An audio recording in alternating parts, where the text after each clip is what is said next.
Nous sommes samedi 14 janvier 2023. Monsieur Dama, bonsoir et ravi de nous retrouver dans ce plateau pour une nouvelle édition d'information. Cela dit, le président de la République, chef de l'État, Bazoum Mohamed, n'est pas passé par 4 chemins pour décliner sa position vis-à-vis du système éducatif nigérien.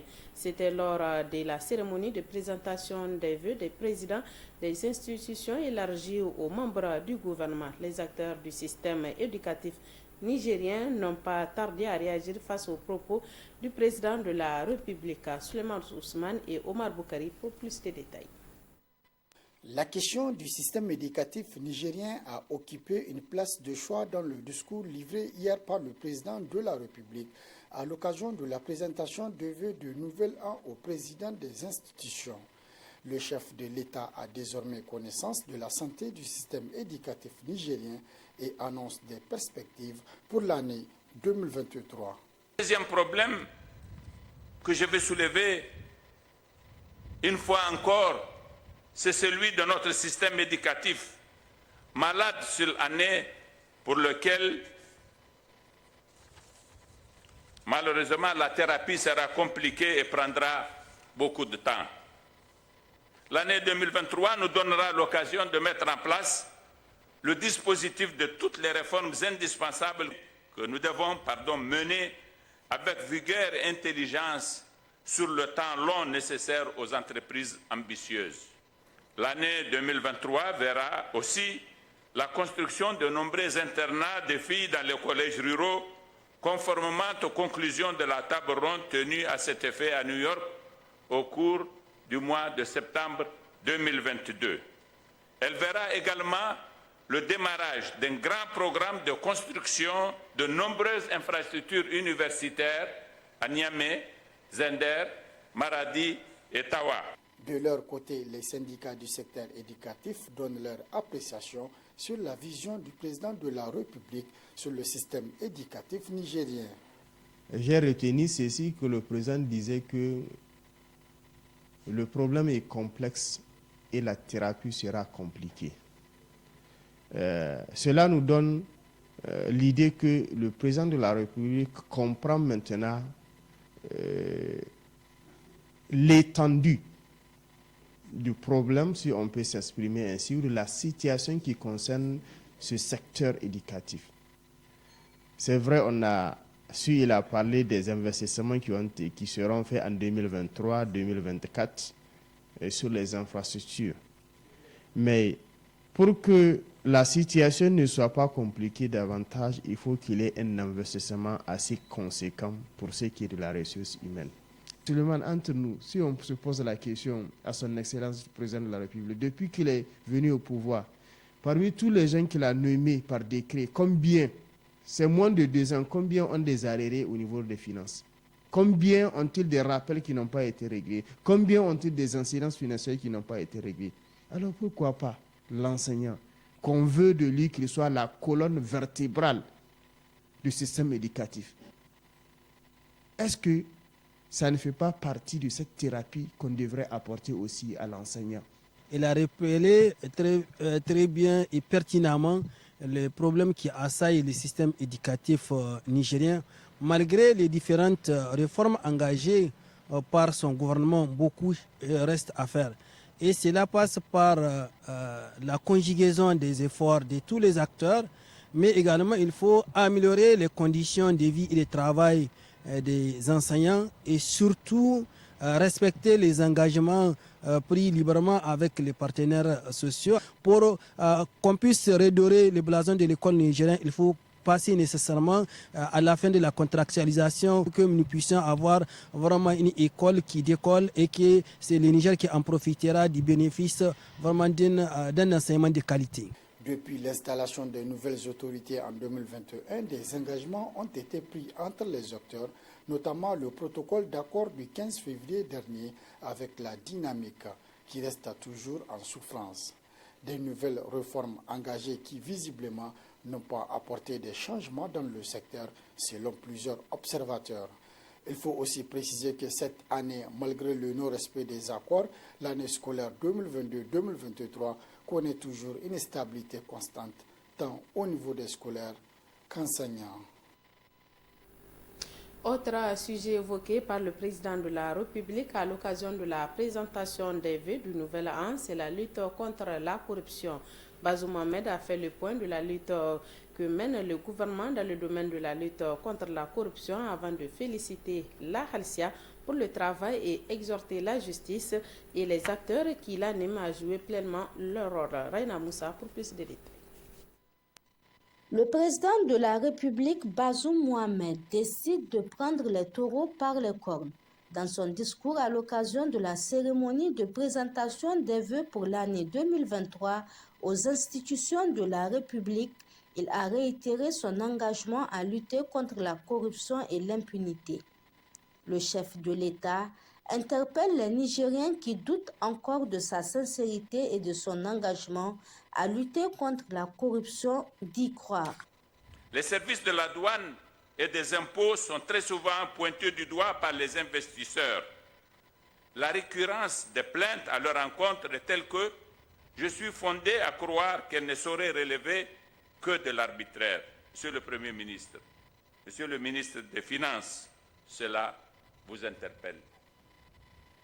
Je vous engage par conséquent à faire bouger les choses à cet égard. J'ai toujours fait part de mon engagement à lutter contre la corruption et l'impunité.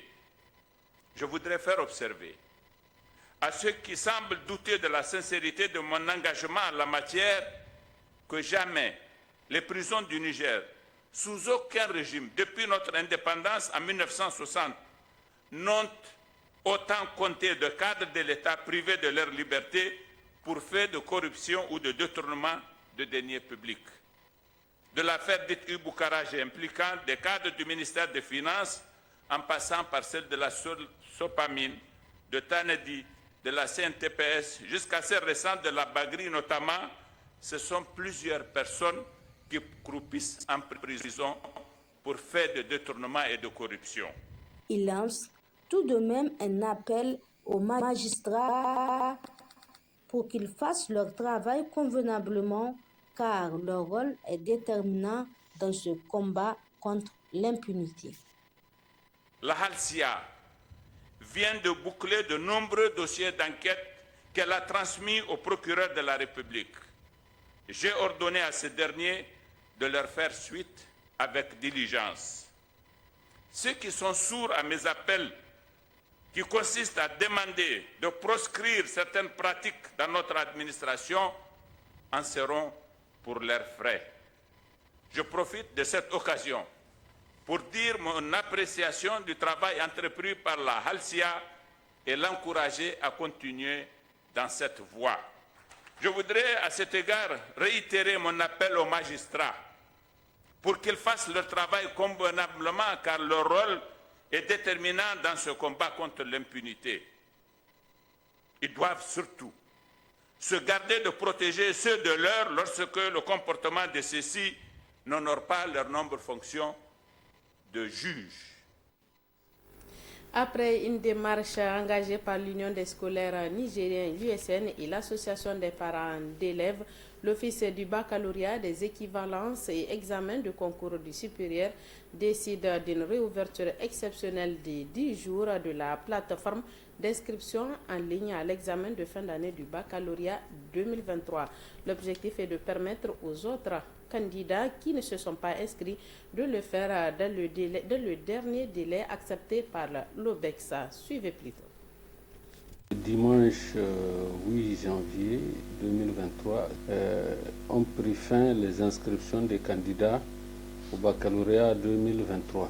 Suite à la clôture des inscriptions en ligne des candidats aux examens du baccalauréat session 2023, dont seulement 80% des candidats ont pu s'inscrire, l'Union des scolaires nigériennes et l'Association nationale des parents d'élèves ont intercédé pour permettre aux 20% des candidats restants de pouvoir s'inscrire. Nous avons intercédé auprès du directeur général de l'OBEX pour lui demander une seconde chance pour nos camarades candidats au baccalauréat. nous avons, ou bien il a profité en tout cas de notre rencontre pour nous dire de façon formelle, nous devons écrire, chose que nous avions faite pour énumérer les 3 difficultés qui ont amené beaucoup de candidats au baccalauréat de cette année à ne pas déposer. Chose réussie. On peut lire à travers ce communiqué de l'Office du baccalauréat des équivalences et des examens et concours du supérieur OBEX sorti le 13 janvier 2023 qui annonce la réouverture exceptionnelle de la plateforme. Donnant ainsi la chance aux candidats non inscrits de s'inscrire. Le directeur général de l'OBEX hier nous a répondu pour nous dire que suite à notre intercession, il accorde une seconde chance aux candidats au baccalauréat à partir de ce samedi 14 janvier à 0h jusqu'au lundi 23 janvier prochain. C'est qu'en tout cas, nous, à notre niveau, nous allons demander à nos camarades, c'est de créer toutes les conditions pour pouvoir vraiment déposer leur dossier et composer les examens du baccalauréat. Un délai de 10 jours leur a été accordé. Cette année, 84 720 candidats sont attendus pour passer l'examen de fin de cycle pour l'obtention du baccalauréat session 2023. Passé ce délai, la plateforme d'inscription en ligne sera fermée. Ainsi, les candidats qui ne se seront pas inscrits attendront l'année prochaine pour passer les examens du baccalauréat. Fin hier de la 2e édition du concours de danse chorégraphique organisé par l'Agence culturelle du Niger, ACCF. Cet événement qui a regroupé 5 groupes de danse a eu lieu à la maison de culture Djadou Sekou de Niamey. Le groupe Mafalken Zoutia a décroché le trophée d'Andali de cette 2e édition. Moussa Banou pour le compte rendu. Ils sont au nombre de 5 lauréats finalistes du concours de danse chorégraphique organisé par l'Agence culturelle du Niger AACF. L'objectif visé à travers ce concours est de promouvoir des danses d'inspiration traditionnelle de notre pays en vue de faire face à l'influence grandissante des danses des pays voisins. Pour la présente édition, les éliminatoires se sont déroulés dans les 5 communes de la ville de Niamey. Cet événement constitue un cadre approprié pour inciter les jeunes à la pratique chorégraphique des danses de notre pays. Dans son allocution à cette édition, le directeur général de l'Agence de modernisation des villes du Niger, parrain de l'édition, n'a pas manqué de dire sa satisfaction à travers cet événement. Cet événement de concours vise également à créer sur nos territoires urbain, une véritable ambiance pour toutes les couches de la société, mais surtout une ambiance à cette frange de la population jeune qui en a besoin pour son épanouissement. Un événement riche en couleurs qui a vu la participation de l'ambassadrice de l'Angleterre au Niger et du conseiller du ministre de la Culture, des invités de marque. Après les prestations des lauréats, le groupe Mafarkin Zoutia a décroché le premier prix en offrant une très bonne prestation de danse chorégraphique au public venu nombreux à la maison de culture Djadou Sekou. Troisième, avec une moyenne de 15,60 sur 20, Adalchi. Deuxième, si vous continuez à crier, j'arrête. J'arrête. Deuxième, avec une moyenne de 16,30 sur 20, Hima Sabotachi. Et premier, avec 16,95, Mafarkin Zoutia. Après la cérémonie des remises des prix et du trophée aux différents lauréats, le président du groupe gagnant n'a pas manqué de prouver toute sa satisfaction. Je suis fier de ce trophée. Dieu nous a choisis pour avoir ce trophée. Mais vraiment, nous avons beaucoup travaillé. Jour et nuit, nous faisons des répétitions. Les enfants, je ne les ai pas donné un temps de repos. Cette deuxième édition du trophée d'Andali a été sanctionnée par une photo de famille. Du sport dans ce journal, le MENA national version Chan a terminé cet après-midi sa phase préparatoire en vue de la participation du Niger au Chan Algérie 2023. Sur place à Tabarka en Tunisie, le Niger a fait 2 matchs nuls et une défaite en matchs amicaux. Le sélectionneur national Harouna Dulla et le chef de la délégation Omar Him Souley tire le bilan des 10 jours d'acclimatation en Tunisie. Abdelaziz Mamadou pour les précisions.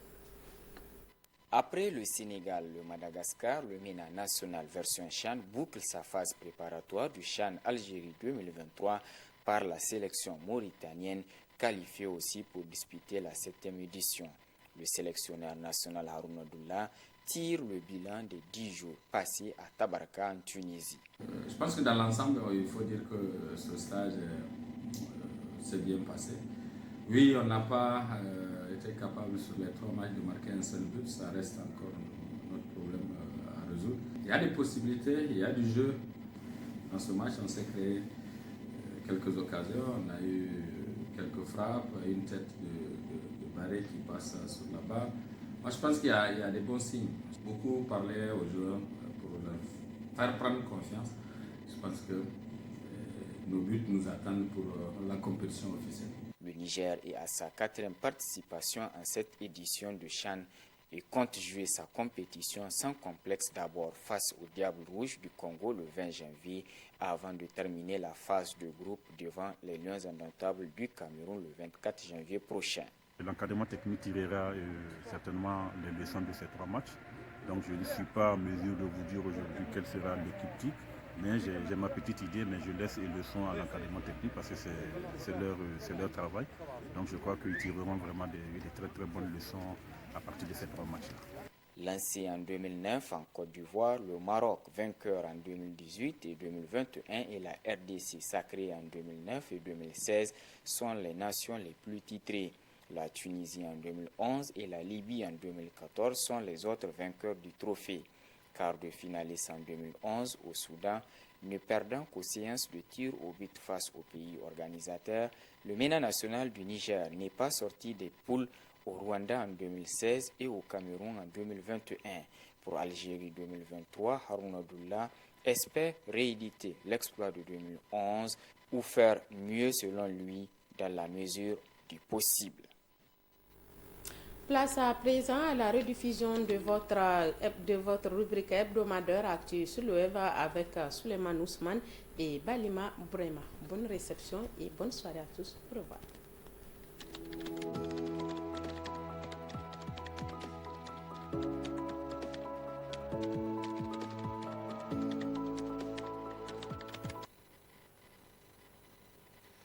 Place à présent votre rubrique Actu sur le web, c'est avec Balima Brema. Bonsoir Balima. Bonsoir Soleil, bonsoir chers téléspectateurs, bienvenue à ce numéro d'Actu sur le web de ce mercredi 11 janvier 2023. Goviex annonce une liste des partenaires pour la concrétisation de son projet du Madaouela, nous apprend agence ecofin.com. Oui, dans un communiqué publié le lundi dernier 9 janvier 2023, elle a annoncé une liste préliminaire d'environ 20 institutions avec lesquelles une due diligence sera désormais menée. Cette liste inclut, apparemment, des banques commerciales, des agences de crédit à l'exportation ou encore des institutions de financement du développement. Ces institutions devront soumettre des manifestations d'intérêt afin de permettre à Goviex et son conseiller financier, le cabinet Andover Financial, d'établir une dernière liste pour une due diligence détaillée. Nous considérons les premiers résultats de la progression du financement du projet avec Andover comme très encourageants, ce qui, selon nous, souligne des résultats techniques et financiers positifs de l'étude de faisabilité et le fort potentiel de financement par emprunt du projet Madaouela, a commenté Daniel Major, PDG de Goviex Iranium. Pour rappel, le projet Madaouela devrait entrer en production en 2025 et si son propriétaire obtient à temps le financement nécessaire. La construction de la mine nécessite un investissement de 343 millions de dollars d'après l'étude de faisabilité pour une production de 50,8 millions de livres d'uranium sur 19 ans. Et puis le Niger a vu accélérer le processus de décentration. Un séminaire est organisé dans ce sens, annonce à NPN.NE. Oui, ce séminaire a pour objectif de clarifier les notions, les approches et les modalités pratiques pour opérer des changements au niveau des décideurs et des cadres de l'administration centrale afin que la territorialisation du développement devienne un enjeu partagé pour la réussite du mandat de chaque régime, de chaque ministère et de chaque mandat parlementaire. Il vise également à définir les stratégies opérationnelles pour une meilleure articulation entre la sécurisation du territoire, la paix sociale et le développement territorial, en mettant en évidence le rôle et les responsabilités des différents acteurs, mais aussi des éléments déterminants d'une diplomatie territoriale, incluant surtout la coopération transfrontalière d'initiatives locales, écrit le site ANPO.NE.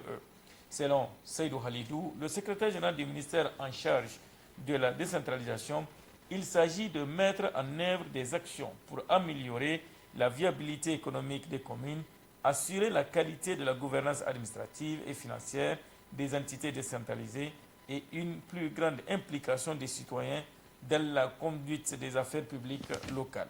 Il s'agit également, selon le site, de mettre en œuvre un mécanisme intégré d'accompagnement pour mieux exploiter les potentiels économiques des entités, rendre plus effective la fonction publique territoriale et accélérer le processus de transfert de compétences et des ressources.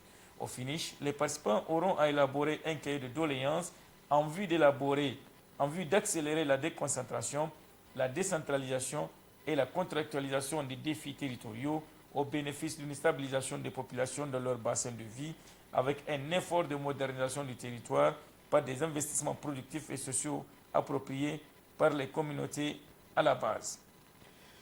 Hors de chez nous, au Nigeria, 12 membres des forces de défense et de sécurité trouvent la mort dans une embuscade, selon donc voafrique.com. 7 membres du corps de sécurité et de défense du Nigeria, NSCDC, ont été pris en embuscade et tués, ainsi que 5 membres d'une agence de sécurité et d'un service de sécurité local, a déclaré dans un communiqué Olusola Odumusu, porte-parole du NSCDC, une organisation paramilitaire créée en 2003 et qui seconde l'armée. M. Odomusu n'a pas donné de précisions sur les 5 victimes étrangères au NSCDC, mais des responsables locaux les ont identifiés comme étant membres des groupes d'autodéfense œuvrant auprès du personnel militaire et paramilitaire. L'embuscade s'est produite lundi autour d'un site minier dans la région de Birnin Gauri. Les assaillants ont emporté les fusils des hommes tués, dont les corps ont été récupérés et transportés dans un hôpital de la capitale d'État, Kaduna, a déclaré M. Odomusu.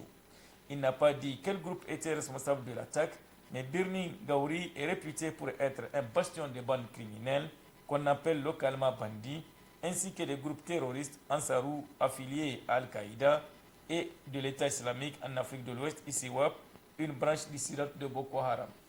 L'attaque de lundi dans le Kaduna intervient quelques jours après la prise d'assaut d'une gare dans l'État d'Edo, dans le sud du Nigeria, par des hommes armés. Une trentaine de personnes ont été enlevées, un otage s'est enfui et 6 autres ont été libérés par les forces de l'ordre, conclut le site voafrique.com. Et puis enfin, en sport, le MENA a poursuivi ses préparatifs de la 13e édition du championnat d'Afrique des Nations avec 2 matchs nuls et 2 matchs nuls donc. Nous apprend 2 matchs nuls et 2 matchs nuls comme je l'ai dit, nous apprend africafootunited.com.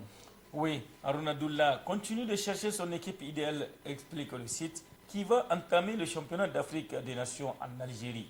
Le Niger a déjà disputé 2 matchs amicaux de préparation à l'occasion de son stage en Tunisie. Le MENA a affronté respectivement le Sénégal et le Madagascar. 2 rencontres qui sont toutes soldées par un match nul de 0-0. Les résultats révèlent une équipe du Niger inoffensive qui n'a toujours pas inscrit le moindre but. Quant à la défense, elle semble avoir une certaine assise rassurante. Cependant, Haruna Abdullah a encore un 3e match amical pour les réajustements au niveau du dispositif tactique de son effectif. En effet, le Niger aura affronté la Mauritanie le 14 janvier 2023. Cette troisième rencontre devrait permettre au sélectionneur nigérien de poursuivre un chantier urgent au sein de son équipe. C'était un match plein de la défense au milieu du terrain, mais la coordination entre le milieu et l'attaque, c'est là où nous pêchons beaucoup. On a des joueurs capables de bien le faire, mais ils sont un peu timorés et hésitants. On va continuer avec le troisième match contre la Mauritanie, a estimé Haroun Abdullah après le match nul contre Madagascar avant-hier lundi. Merci donc Kabalima pour toutes ces précisions. Merci aussi à vous Souley et aux chers téléspectateurs. À la semaine prochaine, Inch'Allah. C'est donc également la fin de cette édition. Merci de l'avoir suivi à toutes et à tous. Prochain rendez-vous de la rédaction demain, Inch'Allah, à partir de 10h30. Très bonne réception. Au revoir.